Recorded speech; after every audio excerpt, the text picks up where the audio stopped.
Non, ce qu'il y a, c'est simple d'utilisation et c'est efficace. Voilà.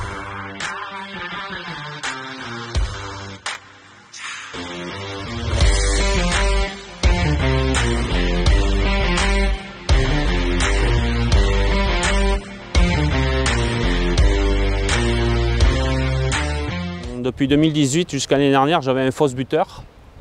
Donc l'année dernière, j'ai dit stop parce que faire 90 km dans la nuit, stop. Donc voilà. Ah, ben, j'ai sauvé les 6 hectares et demi avec le fausse buteur par moins 4. Hein.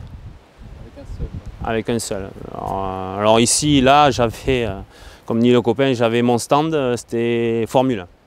3 bouteilles là, 3 bouteilles là, des pinces là, les pinces là, chacun son truc. Voilà.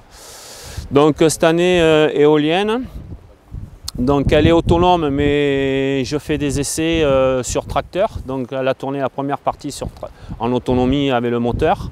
Et là sur tracteur, et je me rends compte que sur tracteur c'est autant efficace, mais bon, il est un peu court en puissance. Donc là je vais le faire débrider. Donc voilà.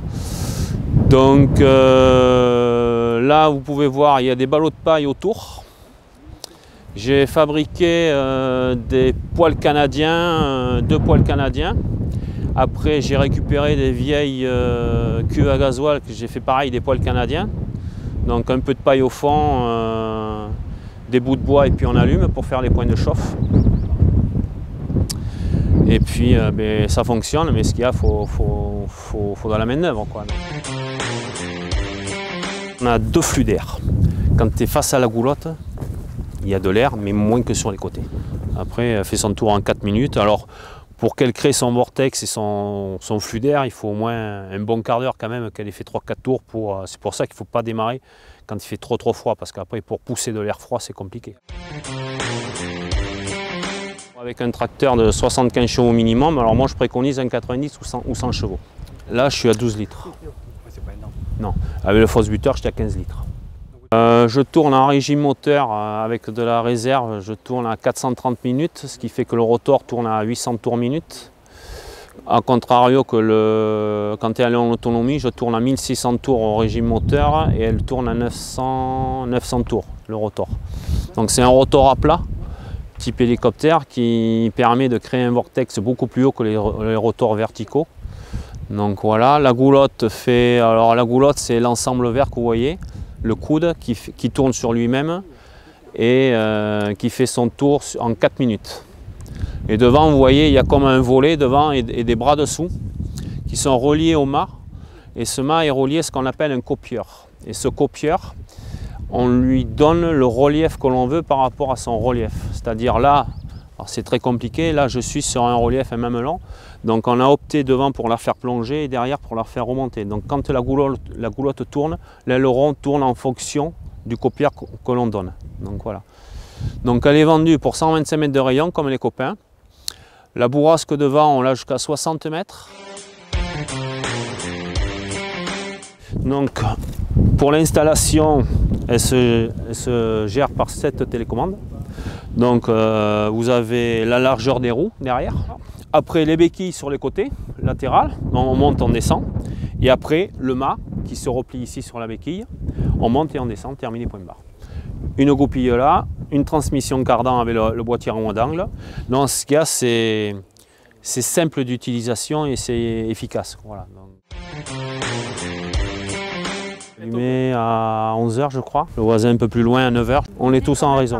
Ouais, alors lui Thomas il a sa sonde qui est juste derrière là-bas, moi j'en ai une là, donc des fois, mardi dernier quand moi on a eu moins 6 là, lui il a eu moins 7 quoi. Ouais. Et Pascal à 1 km, il y a 2 degrés d'écart. Bon c'est beaucoup plus ouvert et 2 degrés d'écart.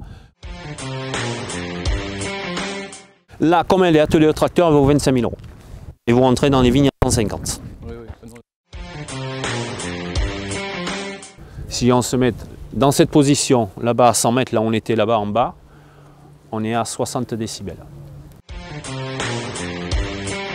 Alors moi je compte m'en servir pour faire la chute des capuchons. Après. Ah ouais, et après, avant les vendanges, pour sécher la vendange dans les endroits les plus ou moins humides, quoi, pour limiter le botrytis. Donc j'ai créé un barrage avec les chaufferettes Donc on charge soit la veille ou la nuit, ça dépend. Voilà. On charge un sac de 15 kg, une autonomie de 5 heures. La chaufferette, elle est placée tous les 6 pieds de vigne à peu près. Donc il conseille de faire des carreaux de 7 par 7. Mais là ici, là où il y avait les chaufferettes, en plus de l'éolienne, j'étais à 0. Et dans l'allée de vigne là où il y a le foin, j'étais à moins 5,7.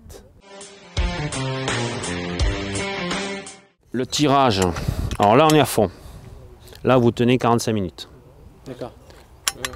Là vous tenez 1h30. Et là, comme ça, vous tenez 2 heures avec un tube de 2 mètres. Il faut toujours les ouvrir à fond. Tant qu'on n'entend pas le grondement, il faut toujours les ouvrir à fond. Et après, moi, voilà, je les mets dans cette position-là.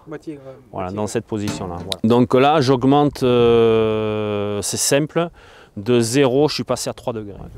Donc 6 autour, un poêle canadien là, un autre poêle canadien là, 3 cuves là-bas canadiennes, et puis après les ballots de paille.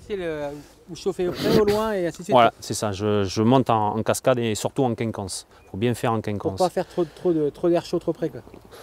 Voilà, parce que là-bas il y a un racottage, il a bronzé. Ouais.